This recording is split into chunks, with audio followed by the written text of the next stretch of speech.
Indiana Jones. It's a podcast about Indiana Jones. Every movie, 1 minute at a time.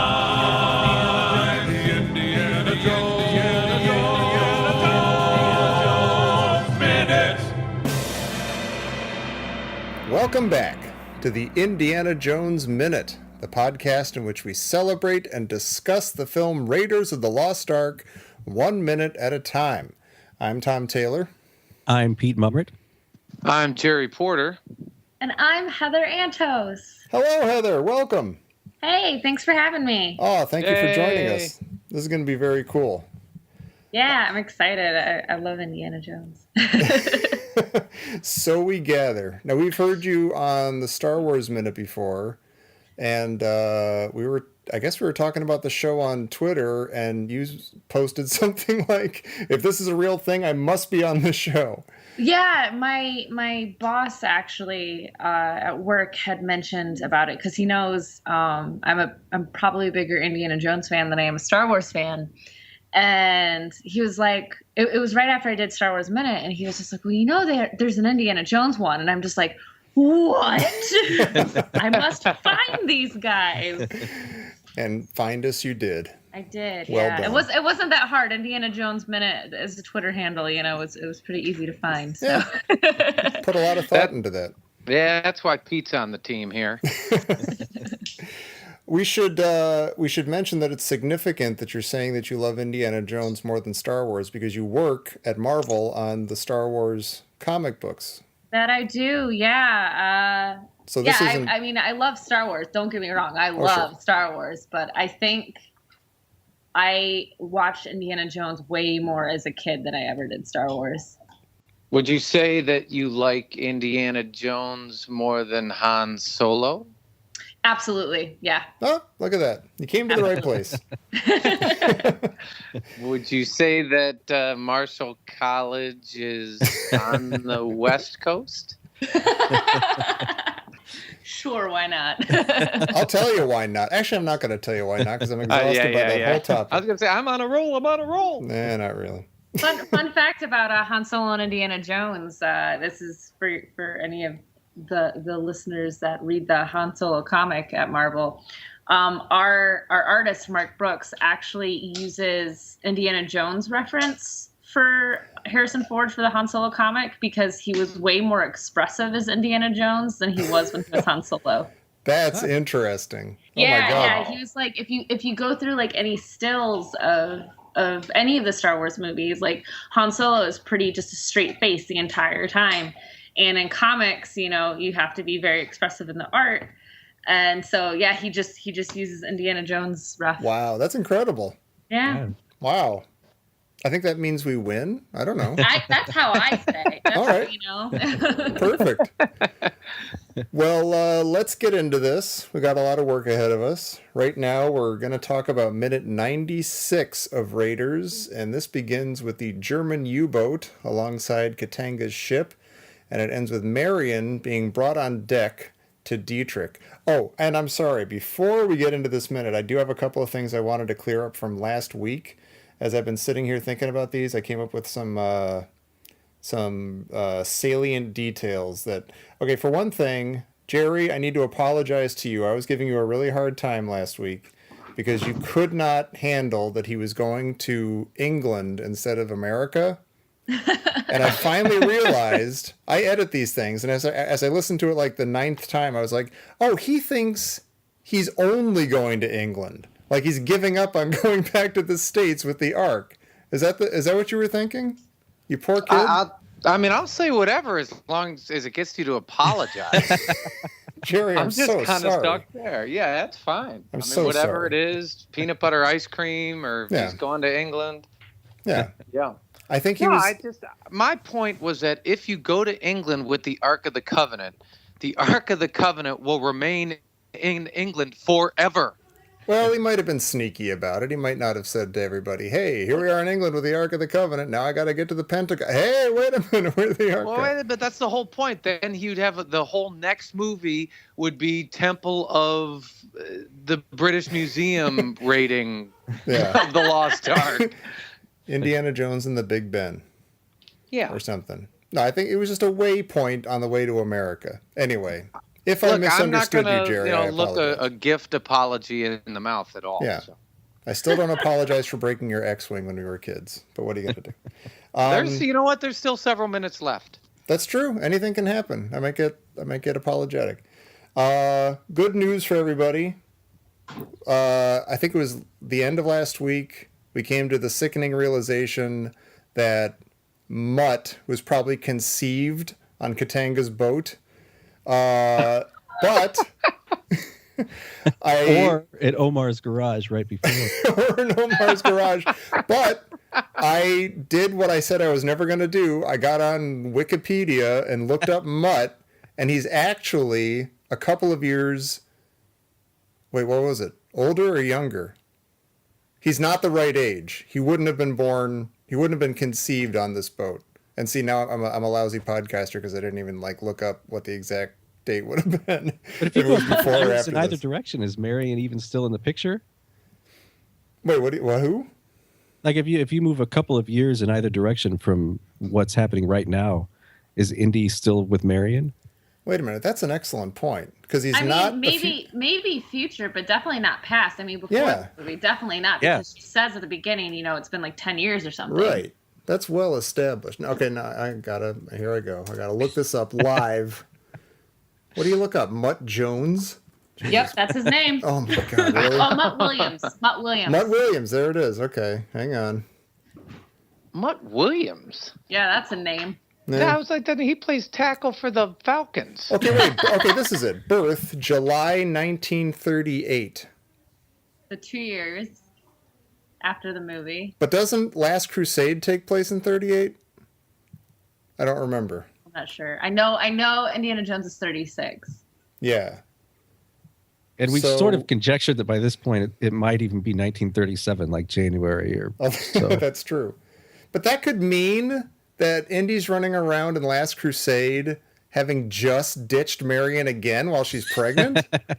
I mean, are you surprised? Yeah, I'm not surprised at all, but I'm still disgusted. Oh my God. All right. Well, ring the bell. I'm sad. I just got sad. I thought I was going to make myself happier, but I got sad. Well, speaking of ringing bells, Yeah. at the beginning of this minute, and at the very ending of the previous minute, Katanga just hung up the phone on someone, and then they call back. Wait, they do? Yeah, well, like the phone rings at the end of minute 95, Yeah. and then at the beginning of minute 96, the phone rings again, and I'm just wondering, I mean, who keeps calling the bridge? I'm in the middle of something. Yeah, We're being Do you- boarded and by I thought- Germans. maybe that's Yahweh calling. I don't think it's Yahweh calling. Somebody keeps calling the bridge. It might Yeah, just be Marion. Like, have you seen Indiana? Can I get some more rum? Where's the room service? We had a beautiful night together, and he just left. Yeah. Have you seen an Right, right. archaeologist wandering around the boat? Send him back to the captain's cabin. This is a nice scene, like with this opening shot of this minute with the U-boat and the Bantu wind in the background. Because a lot of times when you see a movie with ships on the water or a water scene, it looks like they're in a giant tank. But this Yeah. is awesome. I mean, it looks like they're on the open sea. Like the water's kind of green and it's choppy. It's really a beautiful shot. Yeah, it is. One of my favorite fun facts about this too is the U-boats in this were actually based on, and some of them actually were the same U-boats they used in Das Boot. And I think they Oh, actually right. were using them while the Das Boat crew thought they would be using them. Like Oh, really? someone rented them out with the crew not knowing about it. So I think at one point they're like, "Where the hell's our boat?" Can we have our boats back?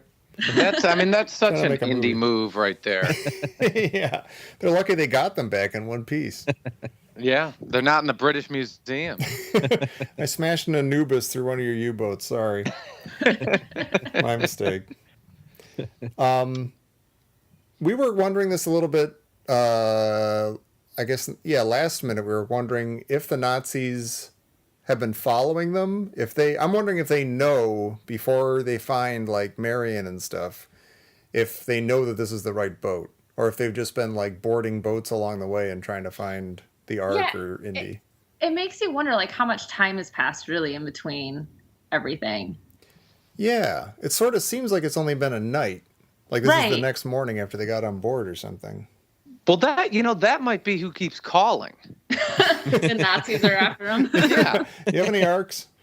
Have any arcs or missing archaeologists? Just checking. Well, we might be able to kind of triangulate, because if you look at a map in a later minute, like they've left Egypt and they're past Malta, like they're sort of between Libya and Italy, and I think that's a long cruise. Like that's not an overnight cruise, I think. Yeah. Just in a more general sense, I have no idea how long any of this stuff takes. Like, does Star Wars happen in a day? I Yes. think they went into detail about that on Star Wars. I'm sure but it's just like this. It's like, well, how long is this? Just as we said, is this just the spring semester? He's got to hurry up and get back. Yeah, is he on break? Really? Yeah, is he on spring break here? Like, how long does all this stuff take? It clearly isn't a day, obviously. Yeah. But as you said, it's not an overnight cruise there. Who knows how many ships, the Nazi U-boat has been calling. Right. But it's hard when you're having a dream. Like when you're in a dream, like things just kind of happen. Like you wake up and you suddenly realize you forgot to study for your exam or whatever, and it's been 3 weeks, and it's exactly like this. So this Indiana Jones is all a dream? Is that what you're insinuating? That's exactly it. That it is, as you've basically proven with what you just said about your drawings of Han Solo, that Indiana Jones is Han Solo's carbonite fever dream. That's what we've been working on. I like it. It's irrefutable. Well, what do we think here about Marion's "Don't you touch me"? It's incredible. Well, before we get there, we have another little Star Wars moment. Uh-oh. Like we've got the Nazis running in, and we've got all these guys in the secret smuggling hold. Yeah. That's right. They never thought they'd be smuggling themselves in it. Yeah, the smuggling hold, but they're never addressed. They're just like, yep, those guys are down there. Jones isn't one of them. Oh, well, move along. And then you see Jones, and he's like, yoinks, I'm out of here. Like he's in the scene, and he hears him, and he's gone. Better her than me. The whole bit of Jones even just reaching his hand up out of the thing is just the most hilarious thing to me. Yeah. Does that happen in this minute, or is that next minute? It's this minute. Oh, it is? Yeah, okay. it is this minute. It's after every... Yeah, it's like at the very end. Yeah. But yeah, he reaches up. It's almost like a child trying to find like the cookie jar on the top of the refrigerator. Like that's what I imagined. It's like, where is it? Where is it? I'm like, dude, it's a freaking ledge. You know what's going on here. Right. You'll figure it out. Just keep reaching. I like what Jerry was saying about her. She has a lot of moxie there, where she's like, "Don't you touch me!" And every time she says it, she jabs the guy. Wait, she's touching him. Yeah. Yeah, she's not kidding around. These are armed Nazi soldiers. And she's like, listen, you guys, knock it off. I'm not having any of this. Although, I have to say, I'm a little disappointed. They shove her, which is understandable. They're Nazi jerks. And she's a prisoner. They shove her, and her reaction is a little too... it undoes that just a tiny bit. She's kind of like, it's a little... And then she's just fine. Yeah. Well, that was my point of bringing that up. I think it's it's a weaker second there. I mean, we would all go, if we were shoved by Nazis. Any one of us. Would we? I know I would. I shouldn't speak for everybody. I'm sorry. I said that. I feel like I said that to somebody today at the DMV. Don't you touch me. Did you jab them with each word? Yes, of course. That's why I never get my license renewed. Keep kicking me out. Well, I had at second 29... We have another, and I'll be quick because it's a Han Solo fever dream minute. So, but the noise that when they open the ship's cargo hold is the same noise as the rebel ship when it gets swallowed by the Imperial cruiser at the beginning of Star Wars. Wow. I did Anyone? not pick up on that. And the little click, click, click, click, click when the Nazis molest Marion in the hallway there and throw her around. It's the same as the Star Wars stormtrooper walking down the Death Star halls. Well, like the footsteps, you mean? Yeah, Or- yeah. Same. The footsteps are all that like kind of like everybody's wearing high. Yeah, they're all wearing high heels. They're wearing their spats, their tap shoes. But it's the That's same. crazy. The same sort of click, click, click, like really high, high pitched clicks. Yeah. So, Pete, do we know what these guys are saying when they enter the cargo hold? These soldiers? I think he just says, "Here's the Ark." All right, here it is. I found it. I'm now in the cargo hold, and I see a box with the Ark in it. I can't hear it. See, I can check it out later. There's also nothing else down there too. Right. I found some rats and a box with the Ark. And like we said in the previous minutes, you're like, duh, of course it's the Ark. It's in an Ark-shaped box. Yeah, now it's got like Ark-shaped burnt graffiti on the side, too. Yeah. Which makes me think a lot of people are like, oh, it's burning... I mean, maybe even we were saying this last week, I'm not sure, but it's burning the swastika off specifically. It's rebelling against this evil symbol on the side. But I'm kind of like, I think it's just burning the wood that it's in. I think it's... because... it doesn't just burn the swastika. There's like an arc-shaped Hey, the wood scorch. singed too, okay? No, yeah, you're wrong on that one. You're wrong on that one. Well, I mean, it's clear, like, and I get really anxious about this. Just throughout the film, I keep getting increasingly anxious that Yahweh has now been awakened and he's pissed, and it's like no one notices that the Nazi stencil has been highlighted in Yahweh's singe marker.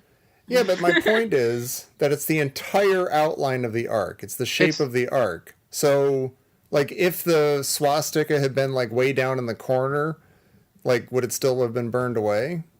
No, it's the entire, like, Nazi writing. It's every part that they stenciled on the box. Well, I'm just saying that's because that's where it was on the box. It just happened to be in the wrong place to get burned. I don't know. Let's fight about it. Well, it's just whatever. I mean, wherever they left their mark is singed away in Yahweh highlighter. Okay, but I'm saying that box could have said Pier 1 Imports on the side, and it still would have had the exact same scorch mark. Yahweh's not mad at Pier 1 Imports. But then why would it be scorched? Yeah, this is Yahweh saying, "Don't you touch me." Yeah, there you go. There you go. They pushed him against the wall. Yeah. The He Nazis doesn't go, pushed him. Yeah, the Nazis pushed him in a box. This is starting to make too much sense. We cut at this point to I was saying that Katanga is my favorite character in the movie. I might have to take that back. Movie, really. But I might have to take that back and say it's now the guy standing there with the sort of bandolier belts across his chest. Oh, like Katanga's The first right-hand mate. man? The first mate? The first mate. Yeah, he's awesome. He is pretty cool. He is pretty cool. Well, why is he your guy? I'm with you, Pete. That guy might be my favorite character in the whole movie too. And I was wondering, you're like, he's got the double belts. What kind of support does that give? And then I thought about it, and I'm like, you know what? That supports your lateral badass muscle. I guess so. Yeah. Yeah. Yeah. That's what that does. It's your lateral badass muscle, upper and Compass lower. belts. Yeah. Well, it's like where would you? Can you think of another job where you wake up in the morning, you brush your teeth, and you accessorize with like a crisscross chest belts? Yeah. And then go to work. I was going to say, we were debating last week whether these guys are actually pirates. She calls them pirates. But it's Yeah. like maybe, that kind of makes me think maybe they are pirates. They're dressing like pirates as much as they can in the 30s. They Or are, Wookiees. they are smuggling. That's true. They are smuggling. And Han's a pirate. He'd have dreams about pirates, wouldn't he? Yeah. Sure. Well, do we have anything else for minute 96? I don't know. I'm looking at this Yahweh singe now. Mm-hmm. And? I don't know, man. We don't have to put you in the middle of our Say it, petty say it, arguments. say I don't it. know. But this is my curious though. Then okay, so if it singes like the crate or whatever, how come when they touch it, it doesn't do anything? When they touch the crate, or when they touch? Yeah, Like I when they mean, I think the crate is okay to touch. They carry it around with poles too, even while it's in the crate. Yeah. well, right. But when they pull it out, the dude's hands are very clearly on it. Oh, you mean in this scene? You mean like when they're hoisting it out of the place? Hoist it up or whatever. Yeah, I think they can touch the crate all they want, but you're bringing up a good point. If the Ark was going to burn a swastika, why not go nuts on the Nazis, the actual human that's what I'm Nazis that are in the room? Well, this is just like an opening band. I know. Yeah, That's the fair. opening band sort of warms up everybody for the headliner. It's the Ark going check, check, check. Just making sure my singe powers work. Check. That's probably it. This makes a lot of sense. We're very smart. All of Well, us. Pete, why don't you weigh in on it? What do you think's going on with the logo and the Ark? Well, I'm on Team Yahweh, so I'm Team Yahweh. yeah. Do you have T-shirts? We're going to now. Yeah, really. Thank you for that. You got a penny for everyone we sell. Yes. I like this minute ends with a really nice kind of point of view shot from Indy looking out of that funnel cowl, and you see like in the background you see Katanga kind of push past his guys, and he just stands there with his arms on his waist, and he's all dressed in white just like Belloc, and they're kind of facing off against each other. Yeah. Gosh, I love And it's cool because Katanga. like Dietrich is ostensibly the guy in command, but like it's these two guys who are really the guys in charge of what's going on. Right. And that look that Indy gives right when he pops his head up, it's very, I don't know what it is. I was going to say Little Rascals, but it's not quite Little Rascals. It's he just pops up and then... bewilderment or whatever. Yeah. Yeah. It's like, it's a quick look around like, what the, what? Oh. On a pirate ship, apparently. I knew that already. It's a nice touch. His knuckles are all like bruised and red from punching. Yeah. That's not, back his hat. Like if they hadn't been, we probably wouldn't have been like, hey, his knuckles should be bruised and bloody, but it's nice that they are. That's a good detail. These guys, they're smart. Well, listen, let's wrap this one up. We can come back tomorrow and get into more of this boat business. I should ask you, Heather, do you have anything to, where can people find you on Twitter's probably the best place to find me, to hear me ramble about usually coffee. That's probably what I tweet about the most. Perfect. But yeah, Twitter, you can find me at Heather Antos. It's just my name. Instagram, Facebook, all the same deal. I'm not creative with my username. Why should you be? You want people to find you. Why should I be? Yeah. Pete, were we clever with our names? Where can people find us? We were not. I think we're like Indiana Jones men on Twitter. That's boring. We were a little more clever on Facebook. If you want to look up Indiana Jones Minute and the Listener's Crusade, every day people are having conversations about the movie, and it's a lot of fun. Check us out there. The Listener's Crusade? That's right. Oh, I like that. Good job. Took us Whoever all came up with weekend to that come up deserves with a that. raise. Yes, please join us at the excellently named Listeners Crusade on Facebook. And also, please come back tomorrow for minute 97 of Raiders of the Lost Ark here on the Indiana Jones Minute. Don't you touch me. Dueling Marions. They'll be here all night, unfortunately.